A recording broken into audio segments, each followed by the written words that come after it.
Halo para tetua, para pecinta Battle Through the Heavens dimanapun kalian berada. Gimana nih kabar para tetua yang selalu stay dan udah selalu meramaikan kolom komentar? Udah siapkan dengan perjalanan dari Mang Oyan? Gue bilang gak usah pakai lama-lama lagi, kita lanjutkan perjalanannya dan selamat berimajinasi.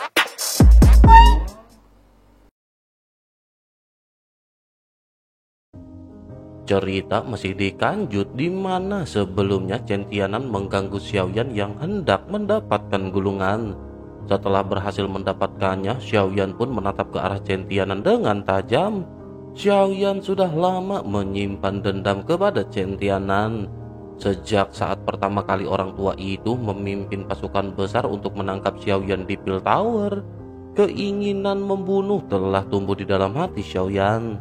Namun pada saat itu Xiaoyan hanya berada di tingkat ke-9 dozong dan terlalu lemah untuk menantang Gentianan.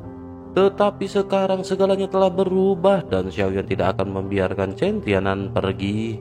Keduanya pada saat ini kembali berhadapan dan sebelum Xiaoyan sempat bergerak, Gentianan justru menyerang terlebih dahulu dengan kebencian yang membara.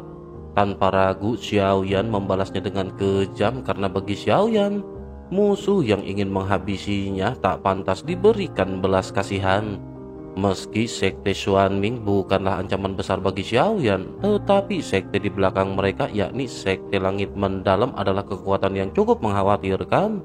Oleh karena itu Xiaoyan tidak bisa membiarkan bahaya seperti ini berkembang terlalu jauh. Di tempat yang tengah dilanda kekacauan seperti ini, siapa yang akan peduli jika satu orang lagi menghilang? Tatapan Xiaoyan pada saat ini terlihat dingin ketika menatap ke arah Gentianan yang semakin terdesak oleh Sky Demon Puppet. Dengan kekuatan setingkat puncak bintang 3 dozun, boneka itu benar-benar mampu menekan Gentianan. Gentianan yang hanya berada di bintang 2 dozun pada saat ini benar-benar tampak kewalahan. Serangan brutal bertubi-tubi membuat sang pemimpin sekte itu mundur dalam keadaan mengenaskan. Pukulan telak mendarat di kelapa Gentianan memaksanya mundur puluhan langkah di udara. Wajahnya memucat, ki berdarah bergolak di dalam tubuh Gentianan. Sky Demon Puppet yang merupakan mesin pembunuh tanpa rasa sakit terus menerjang tanpa henti. Gentianan juga pada saat ini sadar bahwa jika pertarungan ini berlanjut, ia benar-benar akan terjatuh dalam kondisi mengenaskan. Melihat situasi yang tak menguntungkan, niat untuk melarikan diri mulai tumbuh dalam benaknya. Ia berpikir dengan kekacauan yang terjadi, lebih baik ia mundur terlebih dahulu dan menunggu kesempatan untuk melakukan pembalasan dendam. Terlebih lagi, Hall of Soul dan kelompok dari Heaven Demon Phoenix juga pada saat ini mengincar Xiaoyan. Cepat atau lambat, bocah itu akan jatuh dalam kepungan kedua belah pihak. Saat itulah baru Gentianan akan bisa mengambil kesempatan untuk bisa menghabisi Xiaoyan. Namun baru saja niatnya membulat, pada saat ini tiba-tiba suara dingin memecah udara di sekitar. Gentianan tersentak begitu mendengar suara Xiaoyan yang bertanya kemanakah Gentianan akan pergi. Sebelum sempat Gentianan beraksi, hawa panas yang menakutkan seketika menerjang dari belakang. Dengan refleks ia berbalik dan melemparkan telapak tangannya yang dipenuhi dengan doki ke arah sumber serangan. Benturan besar pada akhirnya seketika terjadi. Gentianan merasakan tekanan mengerikan dari serangan tersebut. Tubuhnya seketika terhuyung beberapa meter ke belakang. Dengan cepat ia mengangkat kelapa dan melihat sosok yang berdiri di hadapannya yang ternyata adalah Xiaoyan. Gentianan menatap ke arah Xiaoyan yang dikelilingi oleh api ungu kecoklatan yang berkilau seperti dewa api. Gentianan pun menggertakkan giginya sementara Xiaoyan pada saat ini masih tetap tanpa ekspresi. Xiaoyan berjalan perlahan di udara menuju langsung ke arah Gentianan. Tatapan dinginnya seperti pisau yang mengiris ketakutan di dalam hati Gentianan. Gentianan menyipitkan matanya dan mendengus dingin ketika bertanya apakah Xiaoyan benar-benar ingin menghabisi Gentianan. Xiaoyan hanya tersenyum tipis sebelum akhirnya doki yang dahsyat mulai berkumpul di telapak tangannya. Sementara itu Gentianan tertawa sinis mencoba membangkitkan keberaniannya. Gentianan kembali berkata bahwa hanya dengan kekuatan bintang 1 dozun milik Xiaoyan tidak akan bisa melakukan hal tersebut. Begitu ia selesai berbicara dan sebelum sempat ia bisa bergerak, Sky Demon Puppet pada saat ini kembali menerjang dengan serangan mematikan. Setiap ayunan di tangannya menimbulkan suara angin tajam yang memecah udara. Serangan ini menciptakan retakan hitam di ruang di sekitarnya. Chen Tianan dipaksa bertahan dalam posisi defensif dengan banyak benturan yang terjadi. Kekuatan dari Sky Demon Puppet ini benar-benar membuatnya tidak mampu melawan Xiaoyan. Ia hanya bisa bertahan dan menunggu kesempatan untuk bisa melarikan diri. Chen Tianan pun berpikir bahwa jika terus seperti ini ia benar-benar akan terluka parah. Pikiran Chen Tianan menjadi semakin panik dan ia memutuskan untuk kabur sesegera mungkin. Chen Tianan pun segera melesat dan berteriak agar Xiaoyan mengingat hari ini Chen Tianan akan kembali untuk membalaskan dendamnya kepada Xiaoyan. Dengan sekuat tenaga, ia mendorong serangan Sky Demon Puppet ke samping dan melesat ke udara, mencoba keluar dari medan pertempuran. Namun baru saja ia merasa sedikit lega, aura membunuh yang dingin tiba-tiba kembali menyelimuti punggungnya.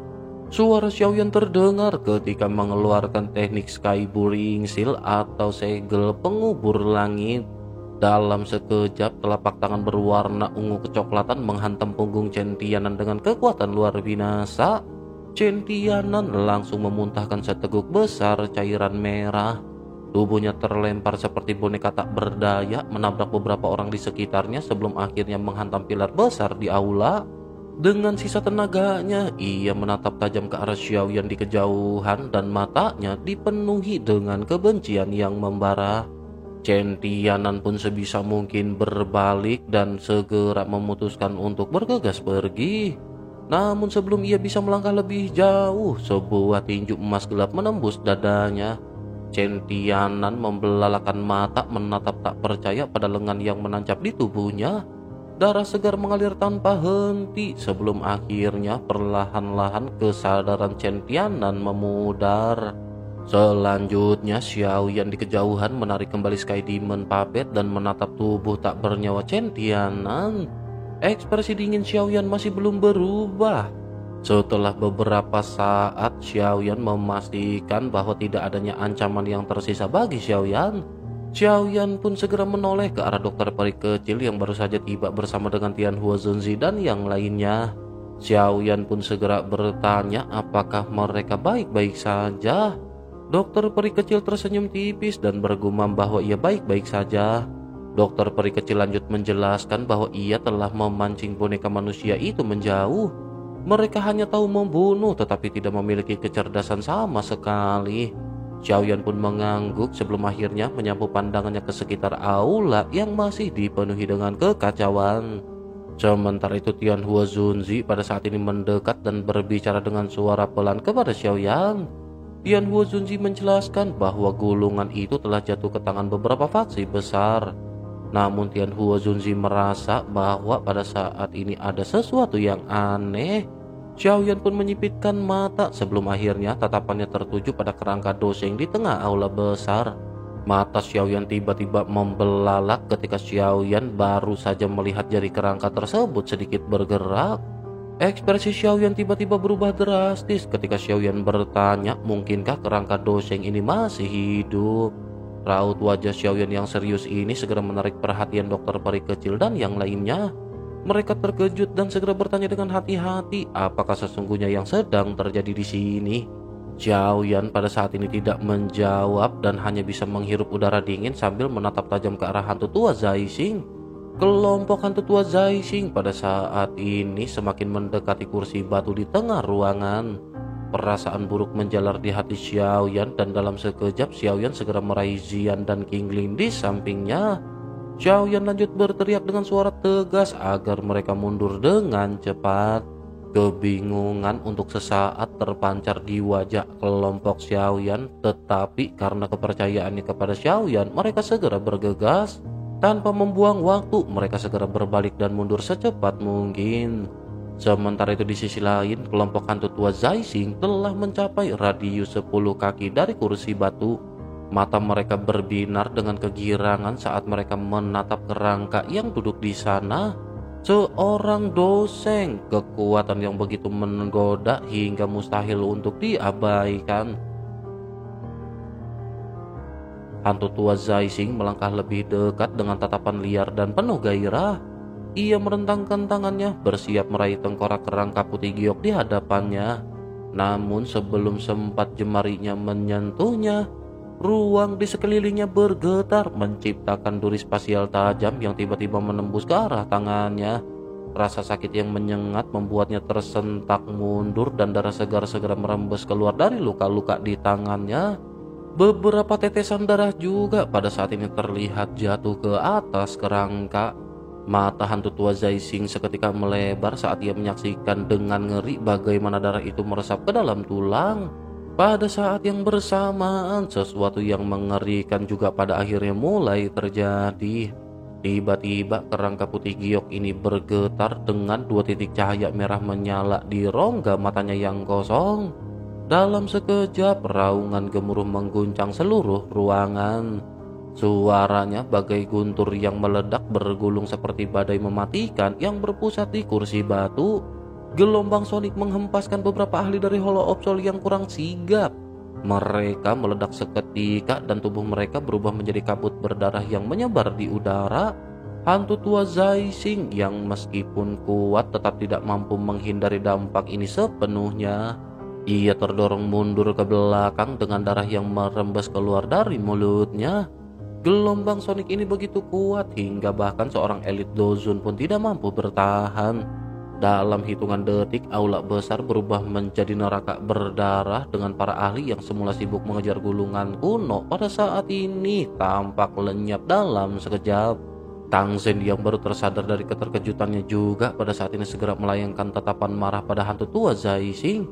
Ia segera berteriak ketika bertanya apa yang telah dilakukan oleh hantu tua Zaising. Mata semua orang juga beralih kepada Zaising dan mereka tampak dipenuhi dengan kemarahan serta ketakutan.